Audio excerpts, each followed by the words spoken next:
the big question for us was, how do we build foundational skills in children before they enter middle school? Wow. You ask people these existential questions of like, who are you? My journey to starting TILLI started off during my days as a teacher. What an incredible honor to be here to talk about a topic that is very near and dear to my heart. Children. And I realized the issue wasn't really that they were bad at math or that their reading skills weren't good or their science marks weren't good enough. I realized the issues were much more about their emotions. And their reports show that 9 out of 10 kids that go through TILLI for about 12 weeks show very significant improvements in reducing anger tantrums. One of the biggest levers for child development is everyday conversations you have with your parent. Most chaotic part of your morning routine? Getting up.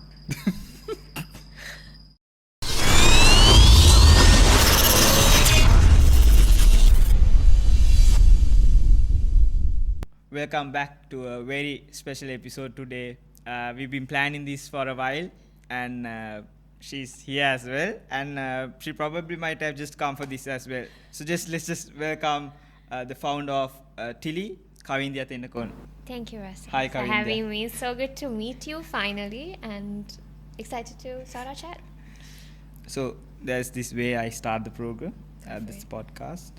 Who is Kavindya? Oh, wow. That wasn't in the list of questions you gave me. Wow. You ask people these existential questions of like, who are you? So by training, I'm a designer. This is the work I started off. So I'm trained as a designer. But now I'm in the early childhood education space. So my research work is focused on understanding child development, how children understand their emotions and so on. But besides that, I think I'm very much an introvert. I like to stay at home all the time, which I don't get to do. But yeah, that's a bit about me. So just to lay the foundation, why did you actually choose something that's based around early childhood education? Did you see some loopholes? I definitely see some loopholes that you might have seen. Yeah. Why early childhood education? So personally, for me, I went to school obviously in Colombo. I went to an international school, but I started off my kind of early childhood education was at Anula, so kind of in Nugegoda overall. And I didn't really enjoy school, to be very honest. Wasn't very happy in school.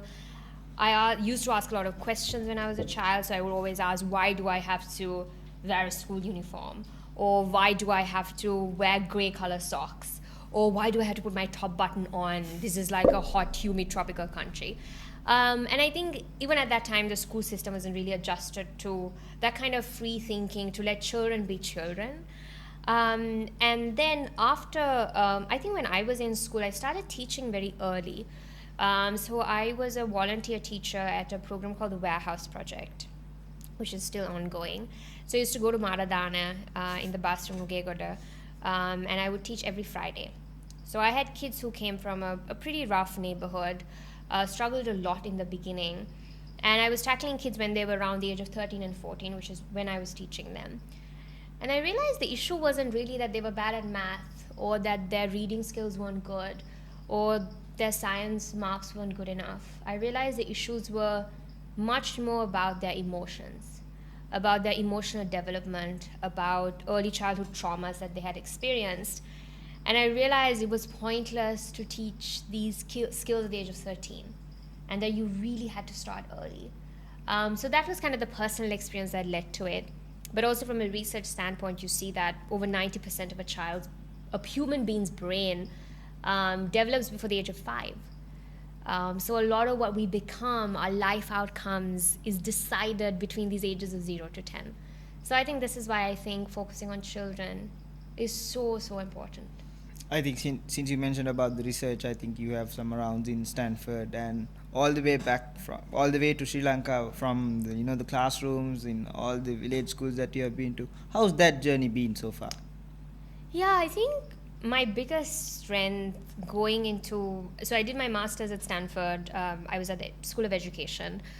which is because I wanted to understand education technology in a more organized way, because I didn't have a training in it, even though I had teaching experience, had worked in schools in Sri Lanka. And then afterwards, I left to work in EdTech for a bit, and then now I'm back at Stanford. So that's kind of a little bit about my journey with the university. But I think my biggest strength was the fact that I had this experience teaching, and also the fact that I had this experience with a broad range of rural schools in Sri Lanka. So I taught in a school in Dharaniyagala for a short period of time. I had worked with schools in Putlam to Batiklo and so on, and really understood a lot of these grassroots realities that teachers faced. And I think that is purely the reason that makes me a good researcher when I go into a research setting like Stanford, which is a truly research institution, to really see how can we not keep good research in PDFs, and how do we make it accessible to a teacher in a school in Dharaniyagala, to a principal in a school in Batiklo, so that we can make learning better. So I think working Sri Lankan teachers that I worked with have just made me a better researcher. I'll just come on topic now. What is TILI actually? This is a good question. So TILI came out as a part of my graduate research when I was doing my master's. The big question for us was, how do we build foundational skills in children before they enter middle school? So that was the big question.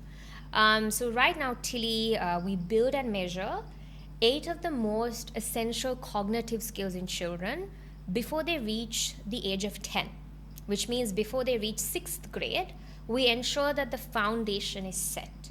So what we mean by cognitive skills is we look at skills like critical thinking, we look at more emotional skills like emotional awareness, how to regulate your emotions, understand your emotions.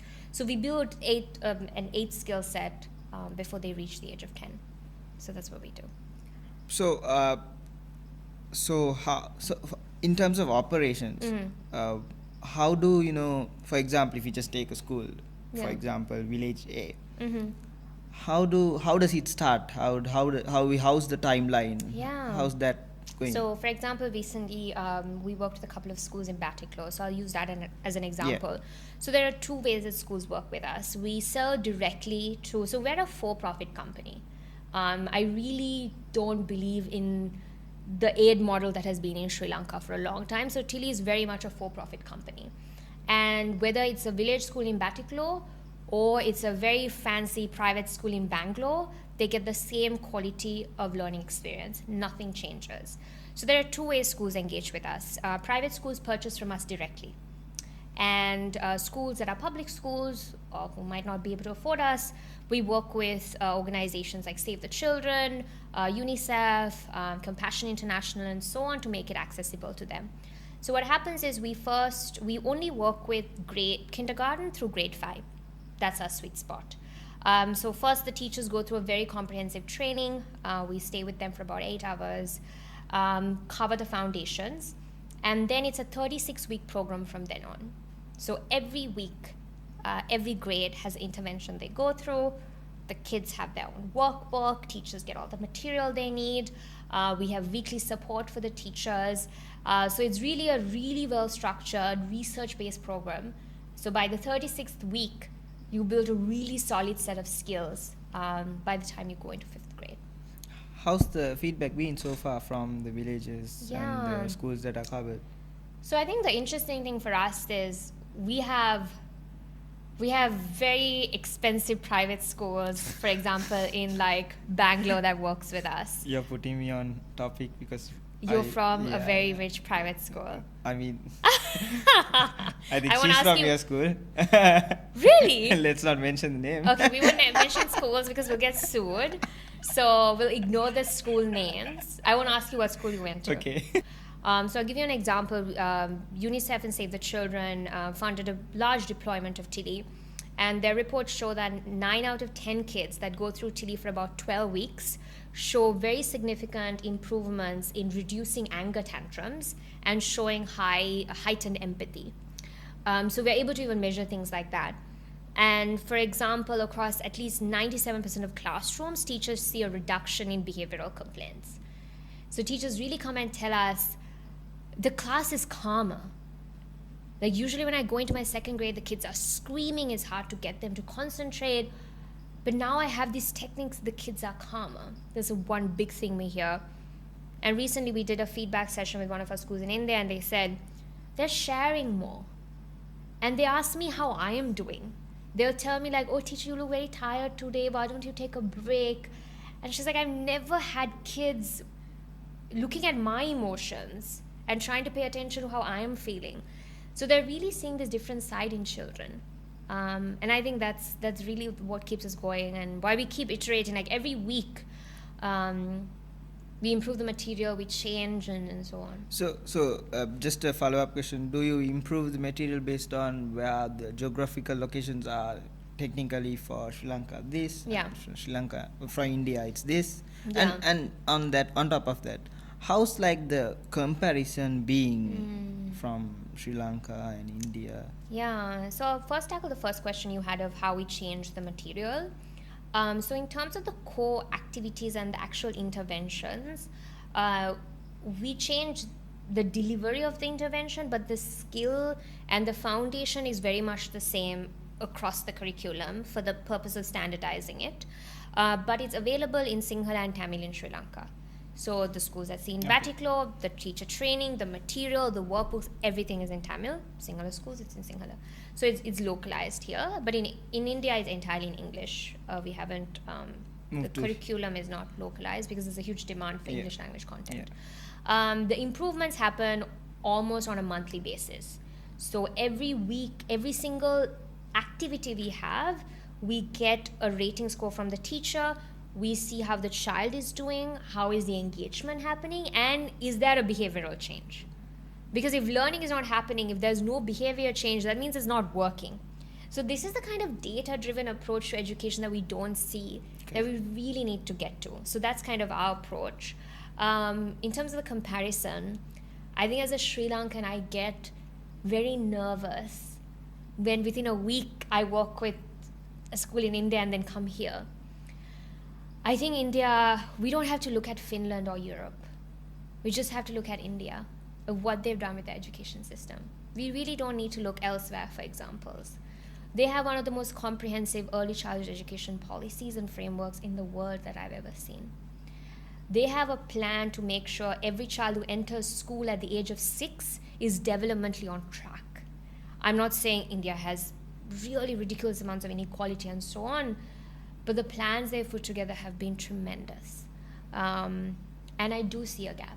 That's the reality. I think that's why I actually based that question, since, there's larger audience in both the ways, from, the younger audiences, and there's, people who are trying to, make a change, or, seeing and change based on education. That's why I specifically targeted on that, because I think that's what matters the most, and that's where everything starts. Very true. Yeah. So in terms of all these years, you're building from day one. Yeah. If I just ask you, what has been the biggest challenge for you throughout? Wow. I'm trying to pick one. Which ones among the ones that I can pick. I think obviously a couple of things. We started this work 5 years ago. And 5 years ago, especially in the regions where we were working in South Asia, the idea that we really need to think about emotions in the education context was not common. So we spent a lot of trying to make a case for why it was important that we were discussing topics like emotional awareness, emotion regulation in classrooms.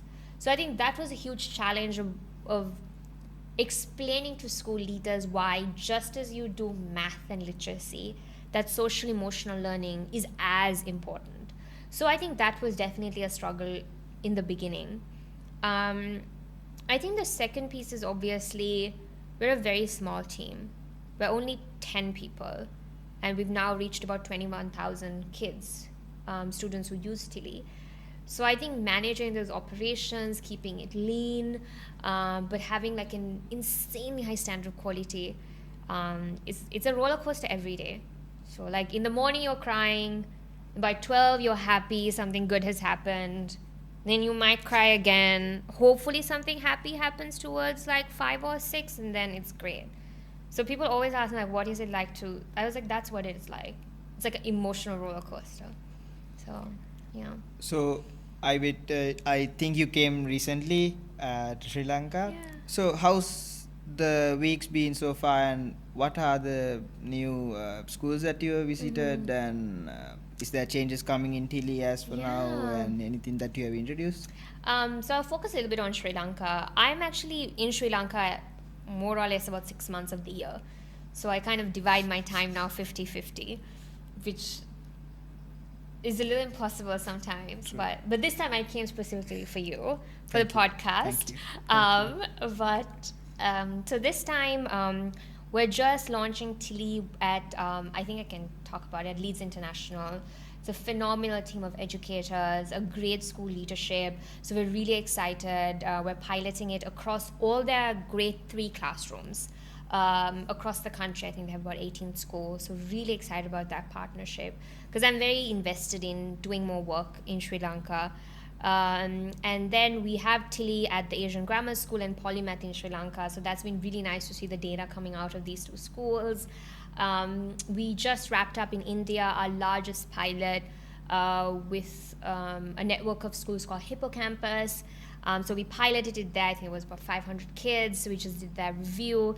And they've now committed to taking it to all their schools, which is about 17 schools, 3,500 kids. So these are big changes over the past week. Wow. So that's kind of Amazing. the speed at which things happen. That's crazy. But it's always, it's a roller coaster. Amazing. Since you mentioned about Sri Lanka, if I just ask you, I might not know much into the early education, the childhood education industry in Sri Lanka and how it's been, managed so far, and what are the changes coming up. Yeah. If you had to suggest any changes Yeah. or improvements, Yeah. I think in my opinion, we are probably might be too late, or Right. the Yeah. like they mentioned, the gap. Yeah. But what do you see the biggest change that should happen, maybe in the next 5 years Yeah. or sooner as we speak? I should probably write this down somewhere at some point. Like now, since you mentioned it, I think we're one of the few countries without early childhood education policy. Is Sri Lanka. I mean, of course, there are other countries, but we're one of the few in South Asia. Yeah. We have a really great example of what India has done to look at as a benchmark. So setting up a policies is the first thing to do. For example, if you look at our preschools, unregulated, we have random people opening up Montessori is what we call in Sri Lanka, right? Montessori is a method, but what we go to before coming to school is called a Montessori. Unqualified individuals running preschools and Montessoris. This is when the most qualified people should be working with kids. Between the ages of 2 to 5 is so critical. Little things that happen could completely change a child's life trajectory. So I think first we really need to have a policy in place. So what does early childhood look like in Sri Lanka? What are our benchmarks? How do we regulate preschools? What qualifications should an educator have to be able to start a preschool? And the thing is, Russell, it's not just about the learning. It's also about child safety. correct. Are we keeping our children in locations that are safe? Not just from a physical safety, but is the washroom correct? Is it on a rooftop? Could a child fall off? Like, we really don't have guidelines for these things. So I think that's step one. Secondly, we have a crisis of quality when it comes to our teacher training. Like, I think if we don't tackle the quality issue in the teacher training sphere, there's no point in reforming curriculum. There's no point in building great infrastructure. So I think those two will be the two hills that I would die on. A solid early childhood education policy and fixing our teacher training. So I'm just coming into a certain topic right now. Is, as we all know, tech is evolving. And I feel like you use tech as well, and TILI has, as we know, it's something like basically EdTech, education technology, and there's massive stages to improve. What role does tech place in TILI? Yeah. So we started off as an app in the beginning. So we were very much a screens first company. But in the past 5 years, we've learned a lot about the impact screens have on children. And I think I mentioned to you we're leaving to Kuranagal in a couple of hours, and we're launching the first phase of our study looking at how is the impact of parents using screens, how is that affecting children?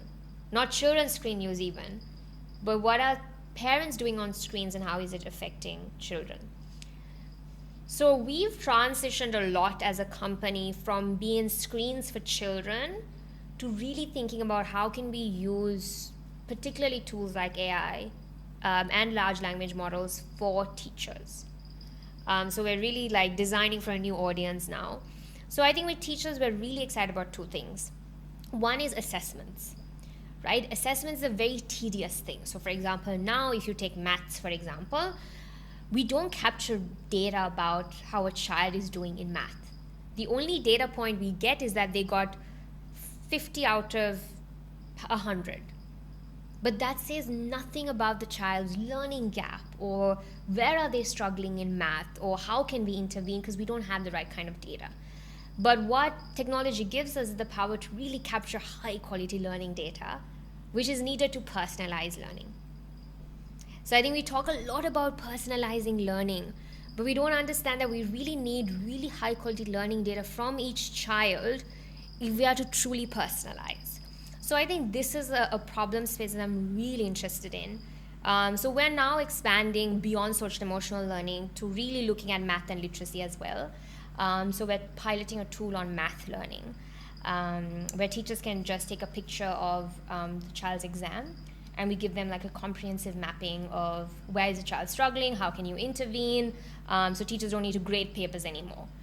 So we're really trying to see how can we use technology to reduce time that teachers spent on boring logistical things. Make it more efficient. Yeah, essentially. So overall, do you see that all these tech and AI changes happening to the education sector to happen to the early childhood education sector as well?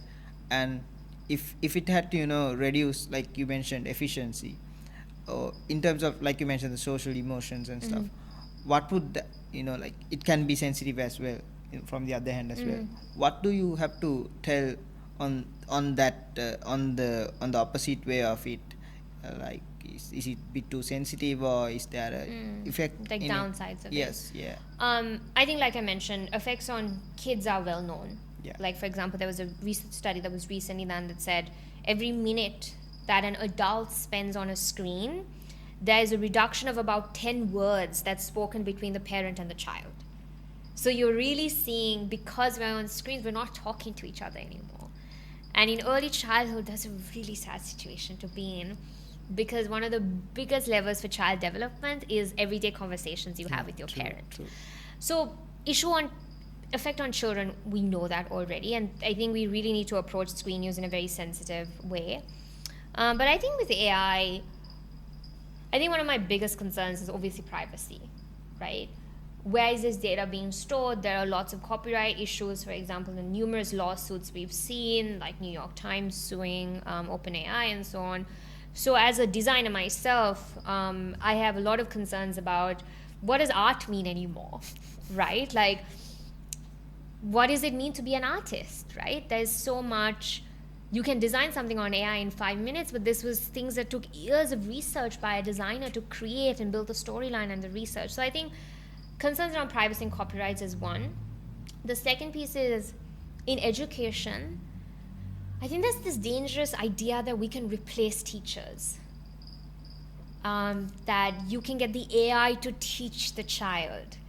And I think that's a very dangerous way of thinking that AI can fix a lot of these fundamental issues in education, which it can't. So I'm very nervous about a lot of AI-first companies in education, to be honest.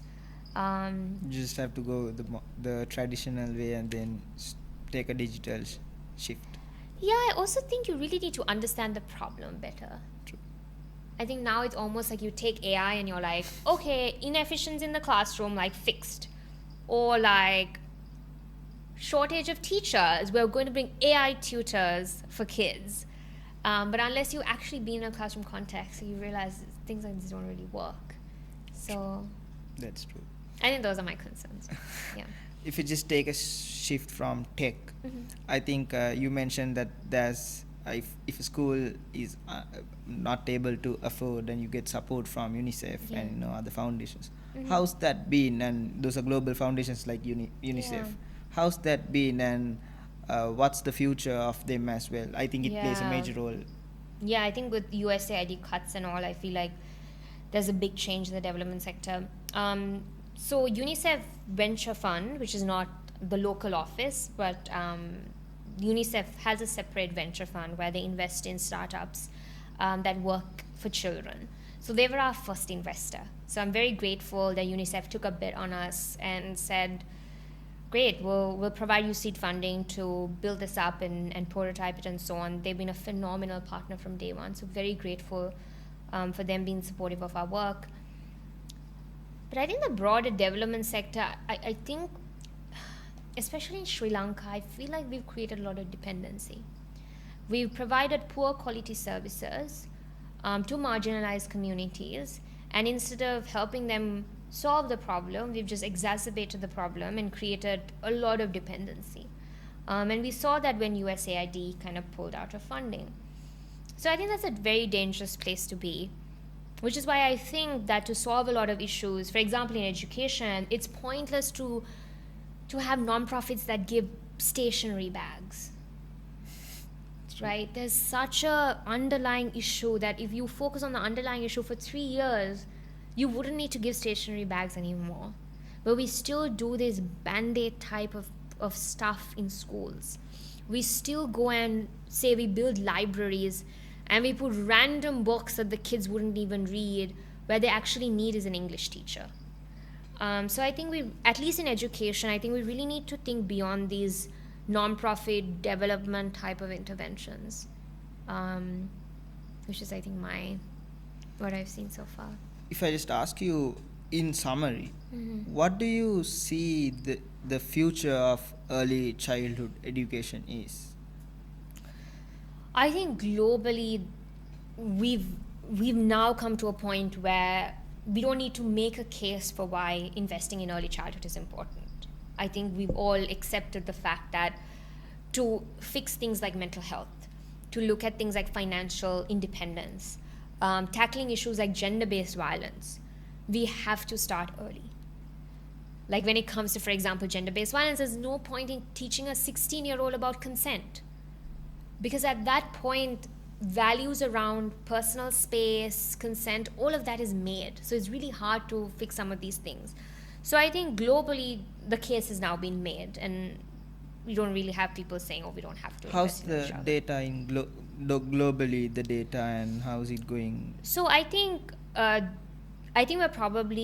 have never seen this level of investment in early childhood education globally, right? So there's a lot of investment both from large foundations like the Gates Foundation and so on, but also from a government level. Now you're seeing ministries or authorities assigned to early childhood education. For example, Abu Dhabi is really leading in this front. They have an early childhood authority. And they're doing this very interesting thing of bringing entrepreneurs, which we were also a part of, and researchers and governments together. It's a great combination. It's amazing because entrepreneurs we bring this really scrappy, agile way of testing things and then scaling.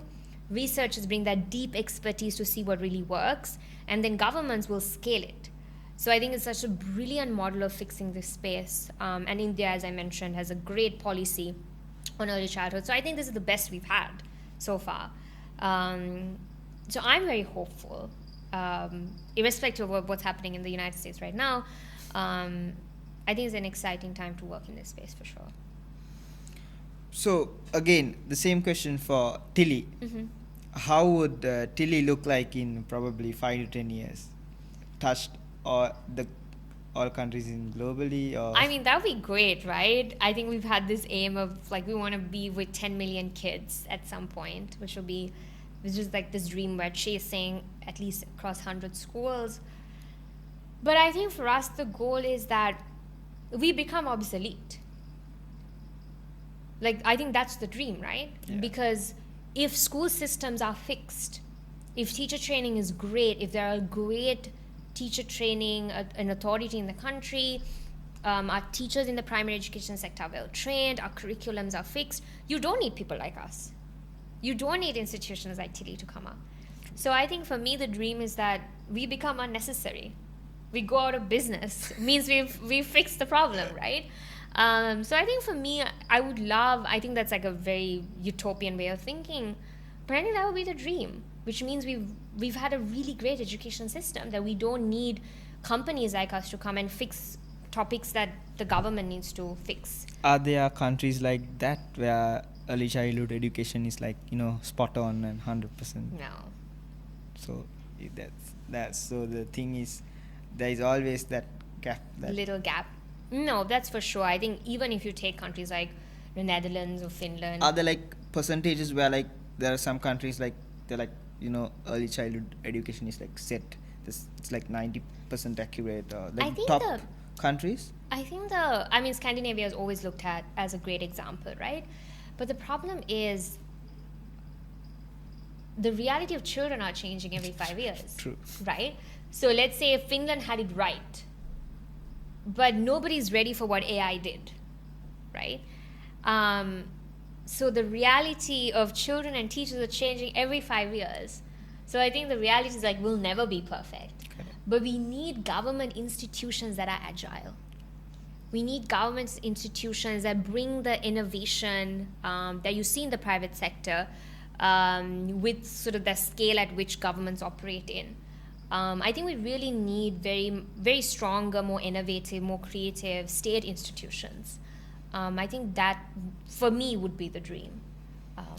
Yeah. So when it comes to Sri Lanka, the classrooms or the schools that's been partnered with, or like without partnering, do you think that they are really ready, for this tech evolution, or EdTech? How is it like, to pursue them and tell that this is gonna work? Because I believe that there is a tech gap in almost every industry here. Yeah. How do you tell them that this is going to be valuable? Yeah. I mean, at least in the primary education space, I don't think that them adopting EdTech is going to change much. True. Right?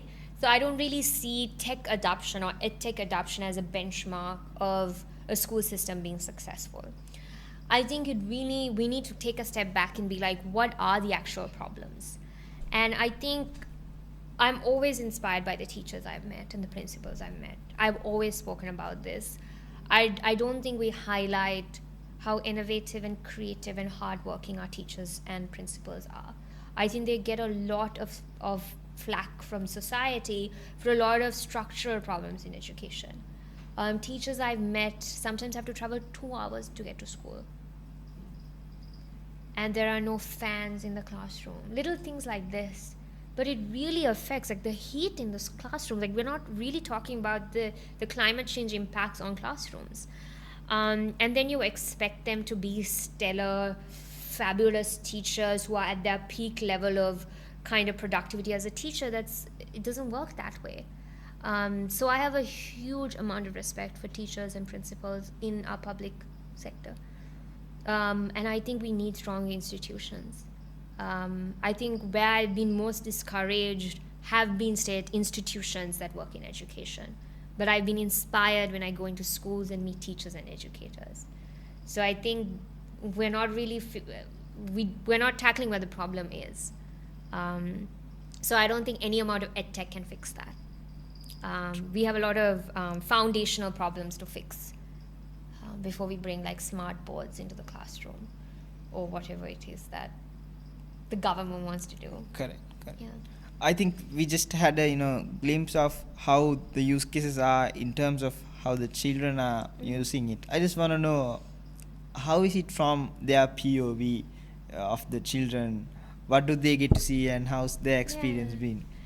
So I think for us, we're always running experiments before we put something in front of kids. We always say, even with our team, have we shown it to at least 6 children, and what have they said? I think for us, kids are the expert, and they're very honest. They'll be like, Miss Kavi, this is boring, or like, these colors are ugly, or I don't want to do this anymore, and they'll leave. Like, you're doing user tests with kids, if it's boring, they'll stand up and leave. So I think for us, they are great as critique.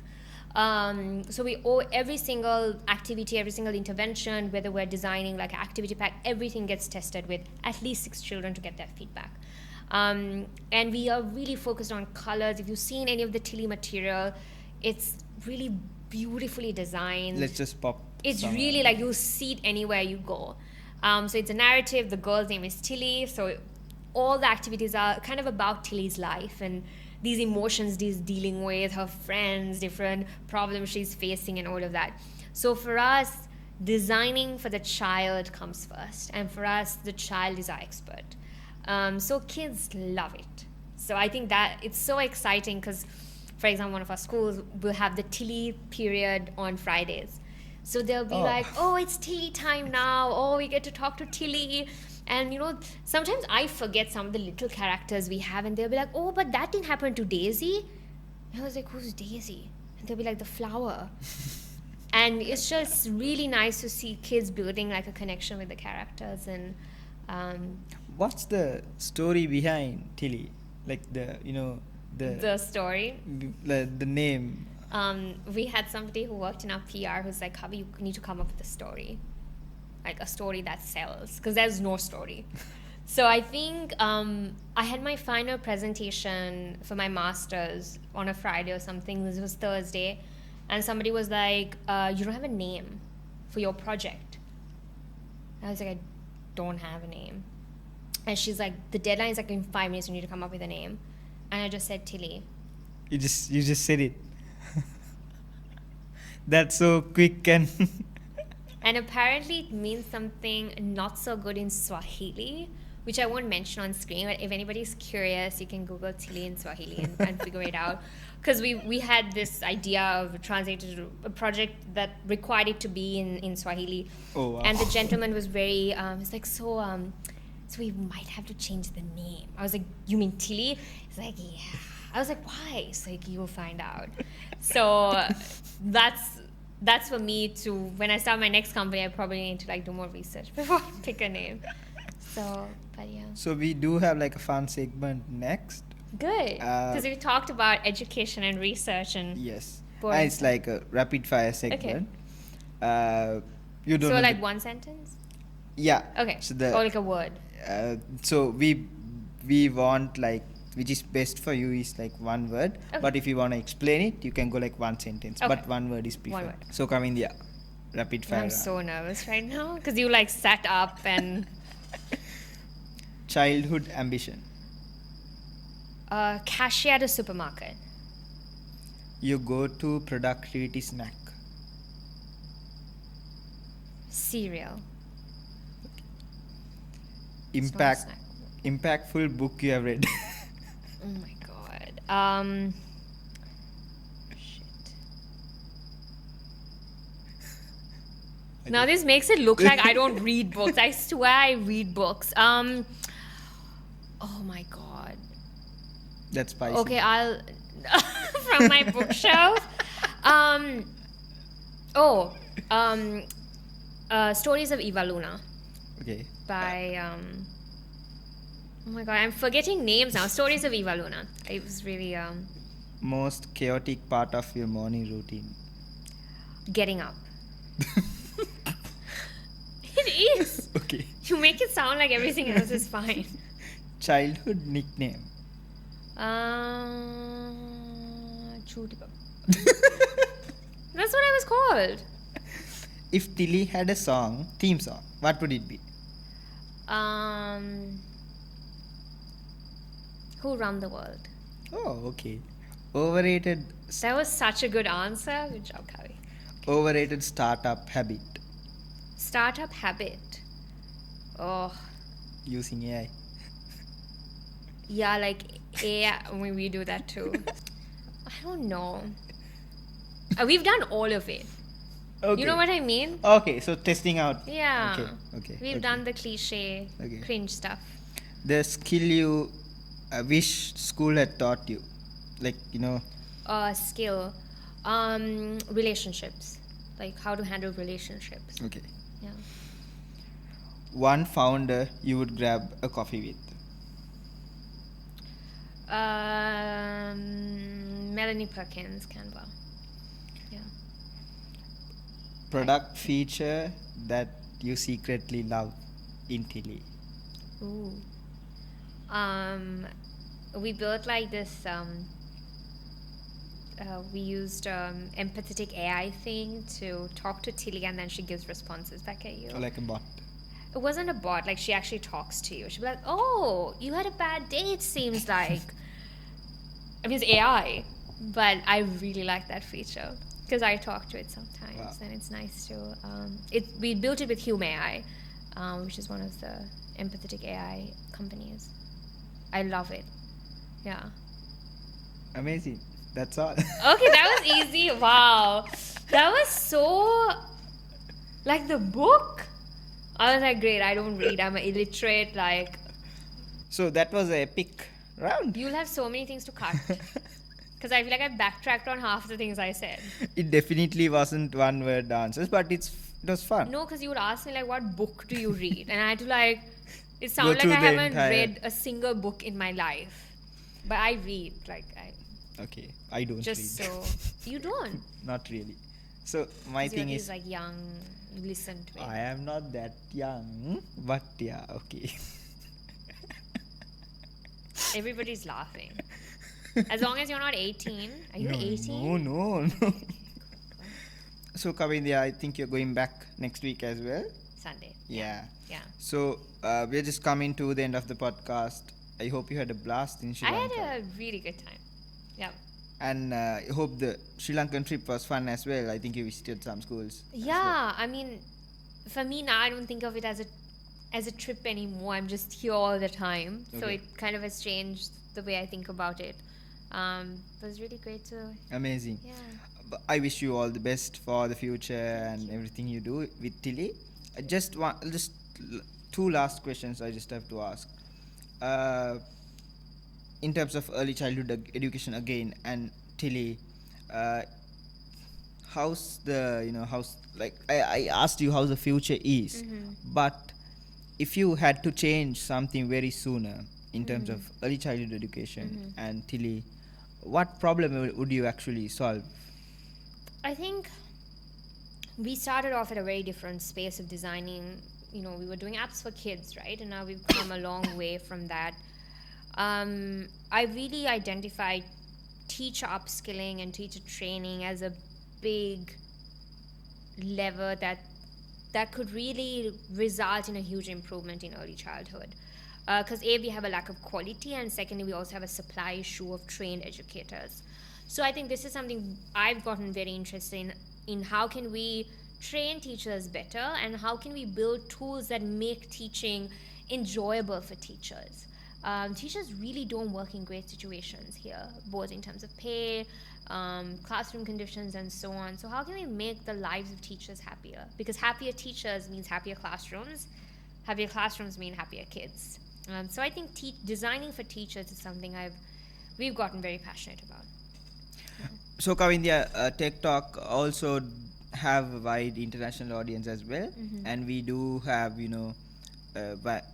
varied audience in Sri Lanka as well. So if someone wants to connect with TILI or use TILI, Yeah. demo it, test it out in their school or the village school, how would they actually connect you? So we love talking to teachers, educators, and parents. So if anybody is interested, you can check out our website, which is tillikids.com, and you can kind of see how the school program works, how you can use it at home, and so on. And all our contact information is on the website. So it's just tillikids.com, and we're always very responsive. So you can reach out to us through the website as well. We're always happy to talk with teachers and principals. Amazing. what's your future like? What's for this year, and how's your plans for this year? Oof. So this year we have a target of kind of expanding to around like 50 to 60 schools before the end of this. Because for us, the academic year in India starts around May, June. So this is kind of, we're prepping up for the new year now. And in Sri Lanka, we start in September. So this is a big goal we have. And also we have a lot of new tools that we're designing for teachers. So really excited to see teachers using it and expanding to servicing more teachers, which is a huge goal of us. So I think these will be the two big priorities this year. Amazing. Yeah. Sounds really cool. Thank you so much for coming to Thank the you so much for having podcast. me. This is really fun. Amazing. So let's circle back again on Tech Talk 360 with some cool features on TILI, and with more schools. We would love Hopefully to 60 schools, and you can hold me accountable to it. we would love to see TILI back on Tech Talk 360 in a different way, probably. Thank you. Thank you, Kavindya. It was See really you lovely soon. having you. That's another episode of Tech Talk 360 with Kavindya Thennakoon.